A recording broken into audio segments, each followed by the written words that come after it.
하고자 합니다. 이번에는 센티널 테크놀로지의 이정규 팀장님께서 웹 환경에서의 개인정보 보호를 위한 기술적 보호 조치 방안이라는 제목으로 발표를 해주시겠습니다. 여러분 큰 박수로 환영해 주시면 좋을 것 같습니다.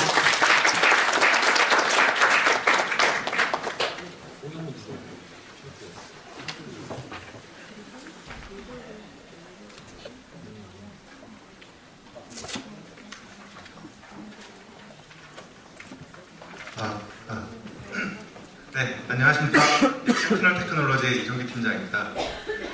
우선 지금 점심시간 끝나고 다들 이제 많이 피곤하실 것 같은데 오늘 그래서 제가 발표 내용도 시간도 있고 해서 일단 저희 솔루션이나 기술 소개보다는 개인정보 노출 사고가 어떻게 나는지 이쪽으로 좀 보고, 그리고 이제 나중에 담당자들 분들 많으실 것 같은데 이제 시스템, 필터링 시스템이든 모니터링 시스템이든 도입을 할 때 어떤 부분을 고려를 해야 되는지 그런 부분을 위주로 해서 발표를 진행을 하도록 하겠습니다. 네, 우선 웹 환경으로 오늘 타이틀을 잡았는데요. 웹 환경 크게 이제 일반 홈페이지 부분하고 이제 정부 3.0 나와서 이제 이슈가 되고 있는 클라우딩 환경, 그리고 업무 시스템, 공공 같은 경우에는 문나라 시스템이 되겠죠. 그리고 관련한 이제 빅데이터 처리와 관련한 DBMS 부분으로 나눠서 발표를 진행을 하도록 하겠습니다.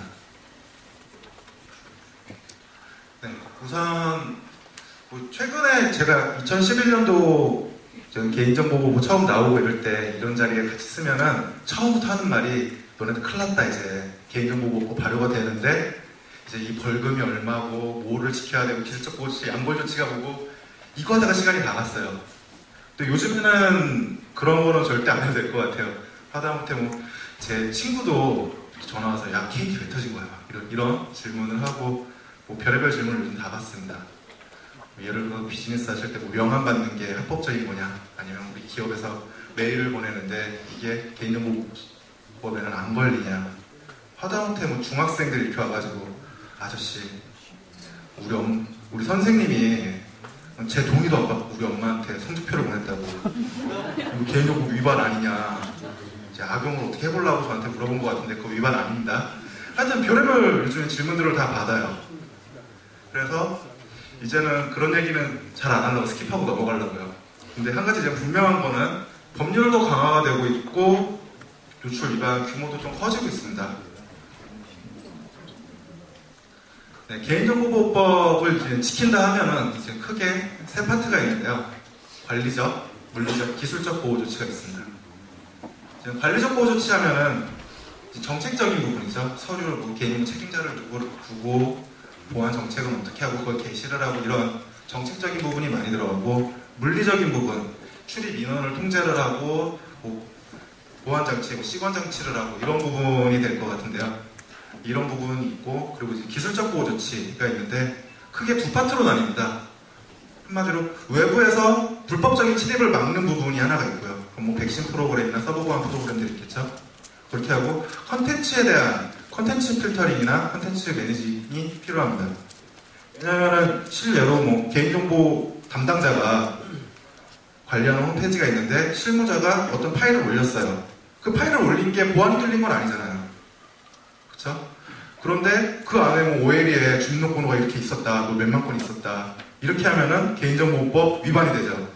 그래서 크게 기술적 보호 조치는 두 파트로 나눠서 고려를 하셔야 됩니다. 외부에서 침입을 막는 부분하고, 그리고 이제 컨텐츠를 보호하는 부분이 있습니다. 오늘 이제 제가 발표를 할 내용은 여기 빨간 라인으로 되어 있는 컨텐츠 보호 쪽하고 기술적 보호 조치의 일부 부분, 홈페이지를 잘못 만들거나 구조적 오류로 어떤 사고들이 일어나는지 보도록 하겠습니다. 네, 첫 번째로 이제 홈페이지 부분입니다. 이제 홈페이지 개인정보 노출 사고가 이 패턴으로 많이 일어나는데, 이건 문서들 많이 보셨죠? 민원인의 게시, 관리자의 부주의, 권한 디렉터리 리스팅 노출 이런 거 많이 보셨을 것 같은데, 이런 게 어떻게 이제 실례로 노출이 되냐면은, 일단 민원인이 홈페이지에 사용자가 올리는 경우, 이런 경우는 이제 최근에는 이제 많이 없어지긴 했는데, 최근 제가 좀 인상 깊게 본 거는 어느 대학병원이었어요. 대학병원 산부인과 홈페이지인데, 이제 산모가 아이를 잘 낳고 이제 의사한테 감사하다고 이제 글을 남기는 거예요. 아이 잘 나왔고 감사합니다. 저희 이번에 민증번호 나왔어요. 뭐뭐뭐-3-뭐뭐뭐 이렇게 하면은 진짜 그런 사람들이 있어요. 개인정보를 올려서 선모가 그렇게 된 경우에는 이제 아이는 세계 최초라는 타이틀을 갖게 되죠. 세계 최초로 신상이 털린 사람. 네. 이제 실제로 안 그럴 것 같은데 아직은 그런 사례들이 있습니다. 네, 그리고 두 번째로는 이제 관리자의 부주의. 요거는 요즘엔 진짜 많이 없어요. 게시글 이제 업무 담당자가 본문에다가 뭐 고시공고나 이런 데다가 주민등록번호를 직접 치는 거죠. 타이핑을 해서 올리는 경우인데 이제는 뭐 개인정보법 나온 지 꽤 됐고 요즘엔 계속 이슈가 되고 있으니까 그러니까 지금 새로 올라오는 것보다는 예전에 과거 글들 2006년도 뭐 개인정보 발효 이전의 글들에서 그런 사고가 지금 이제 나오는 경우가 많이 발생을 하고 있습니다. 네. 그 다음에 특수 파일 유형이라고 되어 있는데 이게 최근에도 계속 나오고 있고 이게 이쪽 사고가 나면은 규모가 큽니다. 이게 뭐냐면은 대개들 OLE 패턴들에서 많이 나오는데 그러니까 우리가 문서를 작성을 하잖아요. 워드나 어떤 걸로. 그럼 이제 그래프를 이쁘게 만들고 싶으면은 엑셀에서 데이터를 따갖고 오겠죠. 근데 여기서 이제 많이들 잘못 생각하시는 게 그러면은 그 표만 따온다고 생각을 하세요. 그래프를 만드는 그 표, 그 이미지만. 근데 그게 실제로는 그래프 만드실 때 그 엑셀에 있는 파일을 통째로 갖고 오는 겁니다. 그 워드 문서에. 그러니까 예로 워드의 문서가 1메가고 그 엑셀 내가 따온 데이터 1만 따왔지만 그 원래 엑셀 파일이 100메가였다고 하면은 그 한글 파일은 101메가가 돼요. 이 부분에 대한 인식이 담당자들 되게 고려가 없다 보니까 개인정보 사고가 이 부분에서 나면은 상당히 크게 납니다. 그리고 민감 정보도 많고요. 뭐 예를 들어서 뭐 통계자료인데 의학 통계에 된다고 어떤 병에 있는 사람들에 대한 뭐 통계치, 연도별 통계치 이런 게 나오면은 그 안에 있는 자료는 상당히 이제 개인정보 고유식별번호뿐만 아니라 민감 정보에도 같이 들어가는 거죠. 네, 이런 부분에 대해서 고려가 돼야 됩니다. 제가 이제 컨설팅 다니고 다니면은 꼭 그냥 웬만한 업무 시스템의 문서는 네이티브로 올리지 마시고 PDF로 올리시라고. 사실 그거 찾기 되게 어렵거든요. 그래서 그냥 속편하게 PDF로 올리라고 많이 권장을 하고 있습니다. 그리고 네 번째랑 다섯 번째는 좀 성격이 비슷한데요. 이제 모바일 사이트를 구축하거나 홈페이지 개편을 할 때 노출 사고가 나는 거. 일거건 같은 경우에는 재노출 사고가 많습니다. 이제 시나리오 예를 그려보면은 이제 개인정보 사고가 한번 나요. 그러면은 이제 키사나 어디서 연락이 오죠. 좋지 않아고. 그러면 게시글 해서 지우겠죠, 당연히 바로. 그리고 이제 그 원인 파악하고 하실 건데 이제 그렇게 잘 했어요. 그럼 없는데 그 다음에 이제 모바일 사이트를 구축한다든가 이제 뭐 정권 바뀌고 이러면은 홈페이지 개편들 많이 하시죠. 그러면은 처음에 이제 만든 업체랑 다른 업체가 들어올 가능성이 높잖아요. 그러면은 그 업체에서는 그 DB 테이블을 그대로 갖고 올 건데 기존에 만약에 내가 삭제한 글이 딜리트가 아니라 하이드였다면은 특정 컬럼으로 막았을 거예요. 하이드 컬럼으로 트릭을 줬을 건데 그걸 모르잖아요. 그 뜻을 모르니까 그대로 갖고 오는 거죠. 그러니까 모바일 사이트나 홈페이지 구축하면은 그게 또 노출돼요. 또 들어오는 거예요. 그럼 담당자 미치려고 그러잖아. 이거 전에 지웠던 건데 난 억울하다. 이렇게 해서 노출되는 사례가 많이들 있습니다. 그리고 이제 스크립트 권한 오류 부분은 권한을 지정을 해서 구조적인 문제인데요. 노스크립트라고 지금 기본적인 크롤러나 감사 시스템들은 그 홈페이지에 있는 뭐 자바스크립트나 PHP 스크립트들을 처리를 안 해요. 그걸 안 봐요. 그런데 우리가 일반적으로 보는 화면은 브라우저에서 렌더링이 끝난 화면이죠. 그런데 그 안에 있는 콘텐츠는 다 보이는 거예요. 실제적으로, 기계적으로는. 근데 사람들은 그 브라우저에서 보이는 화면 가지고만 구축을 하다 보니까는 이제 그 안에 있는 비공개 글 영역이나 이게 다 보이는 거죠. 이거 같은 경우에는 제가 뒤에 노출 사례에서 이거는 뺐어요. 좀 민감하고 그래서 혹시 궁금하신 부분 있으시면 뒤에 섹션 있는데 제가 실 사례 있거든요. 어디 기반 아닌 회사에서 노출된 사례가 있는데 어떤 식으로 노출되는지 잠깐 보여드리도록 하겠습니다. 그리고 디렉토리 리스트 노출. 이 부분은 홈페이지, 이건 조치하기도 되게 쉬운 부분인데 간단하게 놓쳐가지고 옵션 하나 설정 안 해가지고 노출이 되는 경우입니다. 지금 혹시 뭐 제 발표 듣다가 좀 지루하시고 이런 분 계시면은 구글에다가 한번 쳐보세요. 지금도 좋으니까. 그 검색 조건을 사이트 세미콜론 주고 .co.kr라고요. 그러면은 co.kr로 끝나는 도메인만 검색을 하겠다는 뜻이고 한 칸 띄고 index.ov 이렇게 치시면은 지금 노출되어 있는 사례를 바로 확인하실 수가 있어요. 간단한데 노출이 되면 좀 크리티컬한 사고 사례들입니다. 그리고 이제 8번째는 DB 암호화 적용 후 노출 부분인데 DB 암호화를 해야 된다는 건 다들 아시죠? 솔루션도 많고 그리고 법률로도 개인정보 암호화는 DB 암호화는 꼭 적용을 해라 이래서 그거에 대한 인식은 다 있으신데 하나 좀 잘못 생각할 수가 있는 게 DB 암호화를 적용을 하면은 개인정보 노출이 안 된다 이렇게 아예 공식으로 갖고 계시는 분들이 좀 있는 것 같더라고요. 근데 실제로는 홈페이지에 보여주는 거는 DB에서 복화된 내용을 보여주죠. 브라우저에서 보여주는 거는. 그렇죠. 그렇기 때문에 브라우저에서 어떤 걸 보여주느냐 이것도 신경을 써야 되는데 그냥 DB 암호화만 되어 있으면은 이 부분에 대해서는 난 개인정보 보호 조치를 다 했어 이렇게 생각을 하실 경우도 종종 있습니다. 그리고 마지막으로는 이제 휴먼 홈페이지 미관리 부분인데요. 이제 사이트 개편이 있고 뭐 좀 바뀌고 이렇게 하면은 전 아직도 이해가 안 되는데 꼭 여쭤보고 싶은데 그 대답을 해주실 분 있으면 좋겠습니다. 안 지워요 절대. 앞에 도메인에 연도를 붙이든 올드라는 표시를 하든 아니면은 앞에 떠져 그걸 ww 숫자 2 이렇게 해서 바꿔놓든 그걸 절대 안 지워요. 그리고 관리도 안 할 거면서 그렇게 해서 그게 이제 홈페이지가 계속 관리가 안 되다 보니까 나중에는 구조적 오류로 연결이 되는 거죠. 그래서 휴먼 홈페이지를 지우라는 겁니다. 관리 계속 하실 거면 크게 상관없겠죠. 이런 노출 사고 사례들이 있는데 제가 그 제본용 자료에는 사고 사례들은 좀 민감할 수 있어서 포함을 안 했고요. 발표 자료는 있으니까 잠시 후에 보도록 하겠습니다.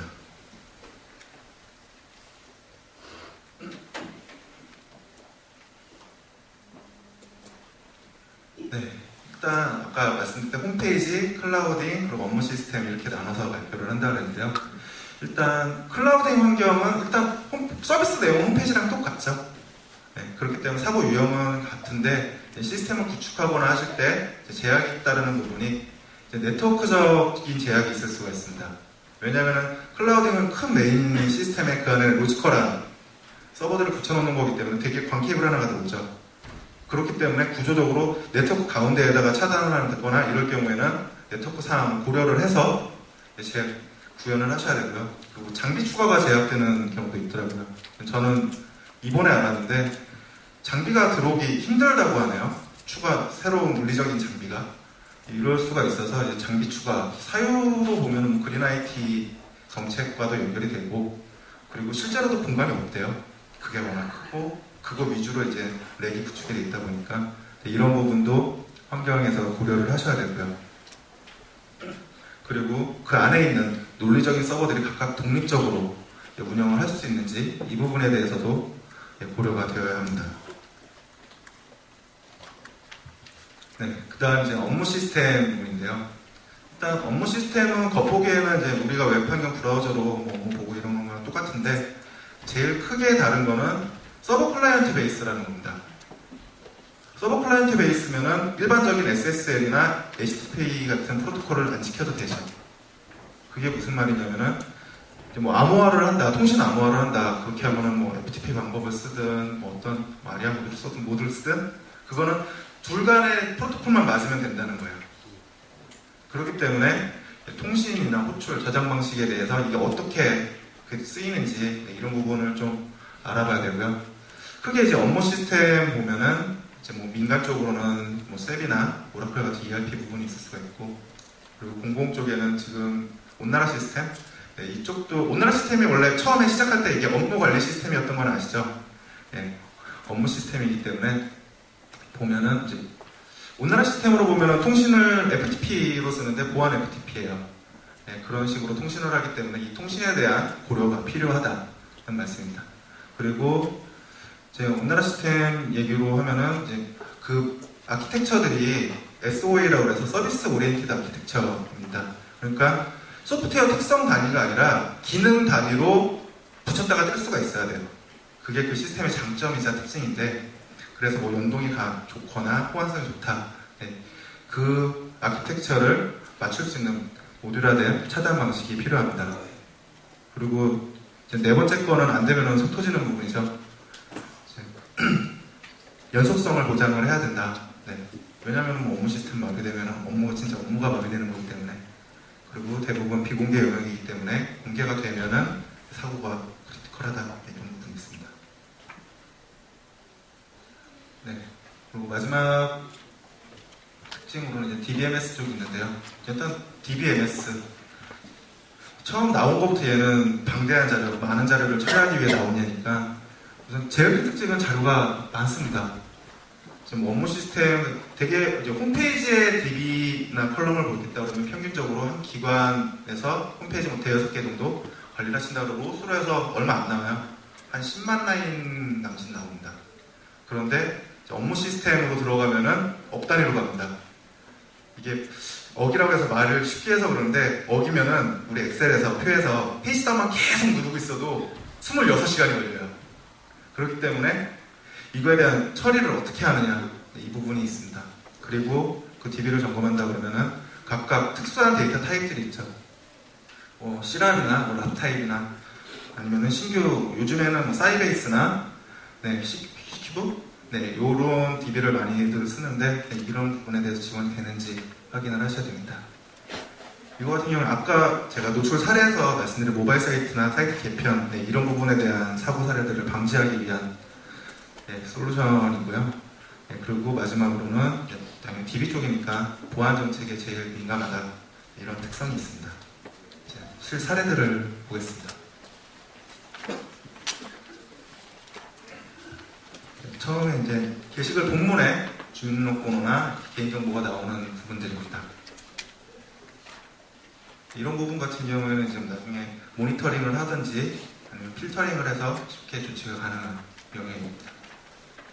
그리고 이거는 첨부 파일에서 네, 보시면 첫째 화면은 이제 그 운전면허 번호가 노출된 사례고요. 두 번째 같은 경우에는 그 안에 있는 OLE 패턴으로 노출된 사례인데 이제 눈 가리고 아웅하시는 분들도 종종 있어요. 그러니까 내가 주민등록번호를 이제 컬럼을 하나 놓고 그거를 숨겨요. 그리고서 뒤에는 함수를 써서 은을 쓰거나 아니면 시트 숨기기를 하거나 시트 암호화를 하거나 그거 다 하지 마세요. 무조건 걸립니다. 제가 되게 많은 패턴들을 봤는데 그냥 문서에는 개인정보가 없어야 돼요. 아 그런 경우도 있었어요. 앞자리 뒷자리에서 셀을 한 컬럼에는 앞자리 놓고 그 다음에는 뭐 다른 기호 놓고 세 번째 자리에는 뒷자리 놓고 뒤에 함수로 두 개 붙이고 네, 이런 거는 가급적이 안 하시는 게 좋을 것 같습니다. 네, 이거는 이제 그래프 안에서 개인정보가 노출되는 사례고요. OL 이런 그래프 안에서 한글 화면인데요. 이제 우클릭하셔서 워드 개체해서 편집이나 열기하시면은 그 안에 있는 아래 보이시죠? 엑셀 파일이 다 노출이 되는데 이 안에 있는 시트들이 각각의 시트들이 다 그대로 살아납니다. 네, 그리고 이제 디렉토리 리스팅 노출 혹시 해보신 분 계시는지 모르겠는데 이런 식으로 디렉토리 리스팅이 노출이 되고요.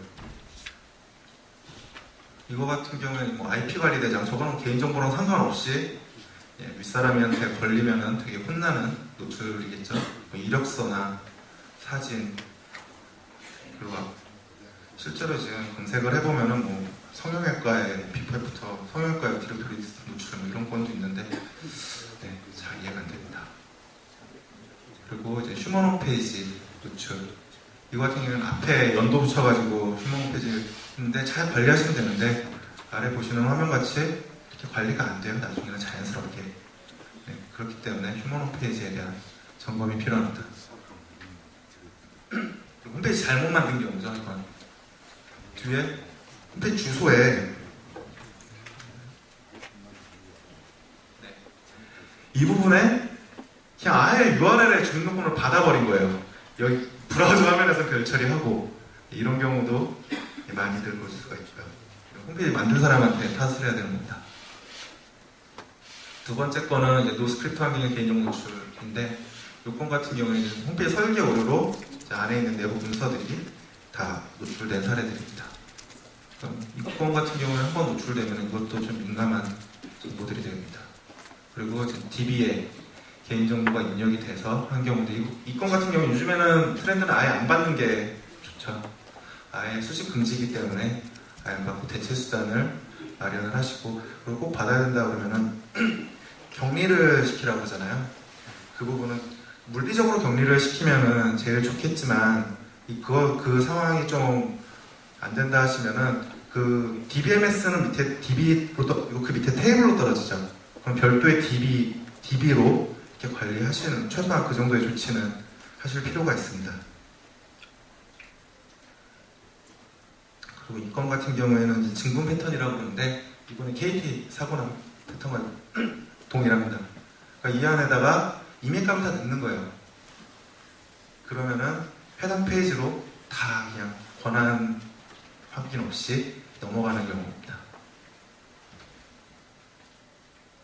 그 이제 10번째인데, 이제 소스 파일이나 파일명에서 개인정보 노출되는 경우입니다. 이제 홈페이지에 뭐 게시판 사람 소개한 것 같은데, 그 안에 밸류 값으로 실제 개인정보들을 받게 되고요. 그리고 요 밑에 보면 잘 안 보이실 것 같은데, 주민등록번호 파일 이름을 왜 만드는 거예요 도대체? 이력서 사진인데 그 사진명을 주민등록번호로 이렇게 사진명을 잡아가지고 이렇게 해서 또 노출이 2번 노출이 되는 경우가 있었습니다. 네, 그 다음에 이제 구글에서 개인정보 노출 방식 찾는 건데, 제일 간단한 패턴이어서 이거는 적을 수 있으면 적어놓고 나중에 관리하신 홈페이지 있으면 간단하게 테스트해보는 것도 괜찮을 것 같아요. 일단 앞에 사이트 조건을 주고요. 그리고 두 번째는 이제 자기가 관리하시는 홈페이지를 이제 영어 쓰고 한 칸 띄고 넘 레인지 치고 세미콜론하고 숫자 쓰고 그리고 주민. 이 패턴 정확하지는 않는데 간단하게 테스트해보기는 좋은 패턴입니다. 이렇게 하면은 이제 쿨책.co.kr이라는 데서 저 숫자 범위 내에 주민이나 키워드를 찾아라, 이런 검색어가 되는데요. 이제 구글도 요즘에는 이제 하도 개인정보에 민감하다 보니까는 실제 체크썸을 구별을 합니다. 그 숫자 패턴에서. 그게 일치를 하면은 자기들이 저장하고 있을 때는 별 처리를 해서 저장을 해요. 그리고 스니펫 페이지도 별 처리를 해서 원래 저장을 해야 되는데 그건 좀 랜덤한 것 같아요. 가끔 못해요. 근데 저장 캐시드된 페이지 같은 경우에는 주민등록번호를 이렇게 저장을 하시고, 구글 점검 그러면 크게 이제 세 부분을 봐야 되는데요. 이제 이 미리 보기 화면, 스니펫 화면이라고 하는데 미리 보기 화면에서 계단 주민등록번호가 나왔는지, 식별번호가 나왔는지 봐야 되고, 그리고 이제 저장된 페이지, 캐시드된 페이지죠. 이 부분이 있고, 그리고 실제 홈페이지에 들어가서 내용을 보셔야 됩니다.